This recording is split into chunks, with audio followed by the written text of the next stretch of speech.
Good morning, everyone. Have you ever wondered what comes into your mouth every single day? Ugh, doesn't look that nice, does it? Don't worry, because today, me and my team, PBL Group 8A, will be discussing on the unhealthy eating habits and its implication on the undergraduate students of University Malaya. First off, we'll start by talking about the background, which will be presented by my groupmate Shahida.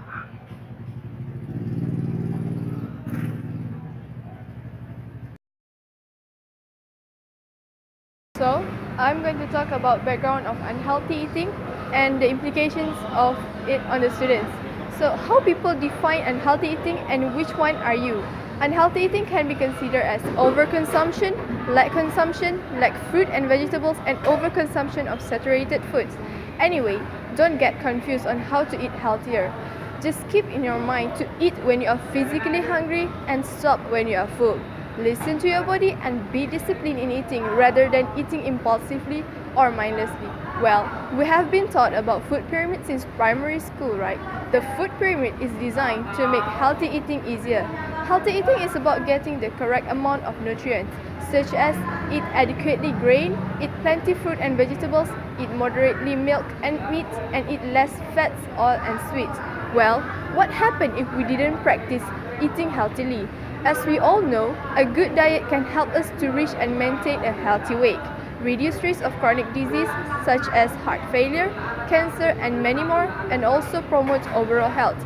Most importantly, for students, unhealthy eating will affect them really bad, but many students didn't realize about it.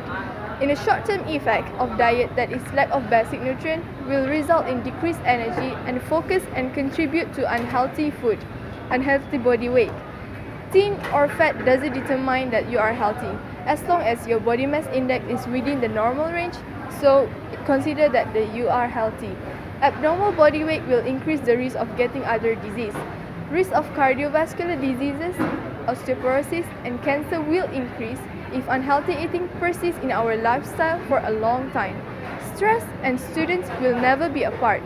So that is why it is important for students to eat a good diet, because poor diet can cause decreased focus, energy, and decreased immunity, which can make you easily getting sick. So students who eat unhealthy lunch are more likely to have harder time with schoolwork. It can lower the IQ score, memory capacities, fine motor skills, social skills, and language skills. That's it. Hello guys, so my name is Samuel and today I'll be talking about the SWOT analysis of this place that we've chosen, that is KUAS.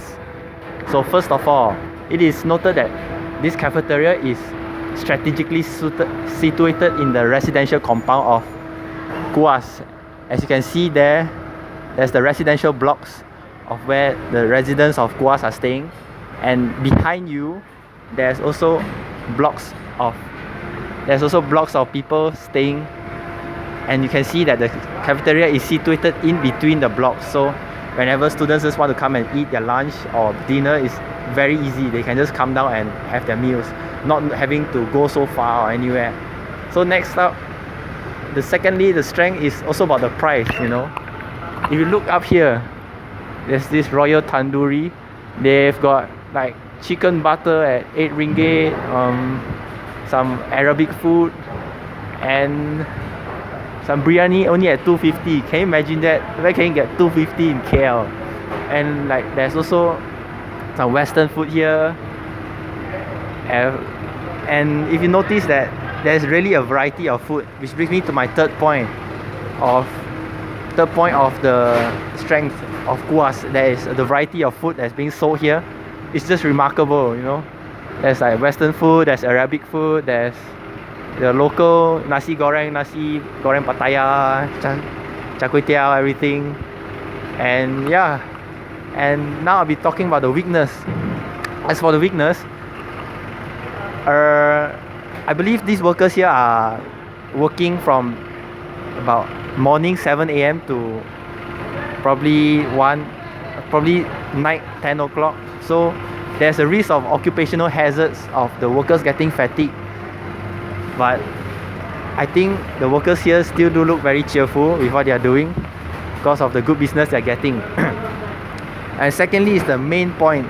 Secondly is of the food and the hygiene here.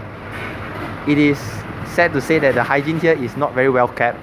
For example, you can take a look at the tables and yeah, there's like cups, tables are not wiped. I don't see any flies, but the plates are left there, no one to keep. So there are probably flies going around, sitting on the food.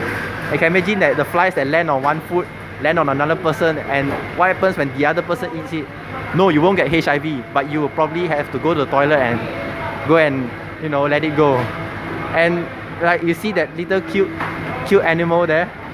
No, not my friend Nick, but that cute cat there. Yes, and look at what it's doing. It is scratching. And you know what it means when it is scratching? It's because it is itchy. And when it is itchy, it's because there's this some sort of parasite or some bug that is on it. Imagine if that bug were on your food and you ate it into your stomach. What would happen? That's the problem with the hygiene here. And next up is about the nutritional value of the food. Like nasi lemak. Do you know that nasi lemak has 644 calories, which is almost equivalent to 3 bowls of rice? And that now you add in another piece of fried chicken. You tell the makcik, oi, tambah lagi chicken, fried goreng, and there's another 290 calories. And normally you want the teh tarik to wash down those oily food, which comes at another 83 calories. And yeah, you get yourself risk of getting diabetics too because of the amount of sugar that is being put in your teh tarik. So the grand total is about 1017 calories, and that's why breakfast alone. And that's only for breakfast alone. And you wonder why Malaysia is ranked number 1 in the ASEAN fat ranking or something like that. So now, as for the opportunities, the cafeteria is situated nearby the Sports Arena, which is outside, which gives a very good chance for this place, whereby after events are being held at the center, people will have a tendency to come to this place and have their meals. So I think that it is a very good chance for them. There's a good business opportunity lah. And as for the tracks, there's probably KK12, the 12th residential college, which is situated nearby, and they do have a good ambience whereby the place is not as hot compared to KUAS, as KUAS is small, whereas the 12th residential college is really long and very big and spacious.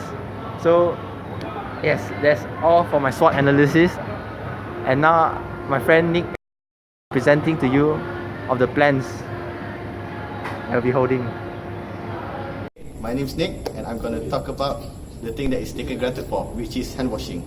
So now I'm going to show you the proper way of hand washing. Okay, first you wet your hands with clean and warm running water.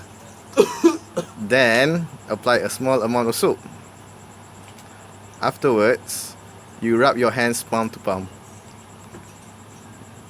Then right palm over the left dorsum with interlaced fingers and vice versa.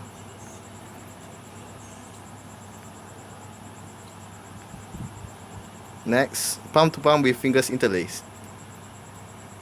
And don't forget your thumbs.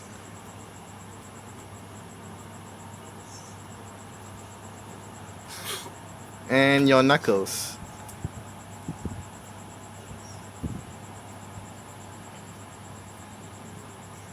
Scur your palms with your nails.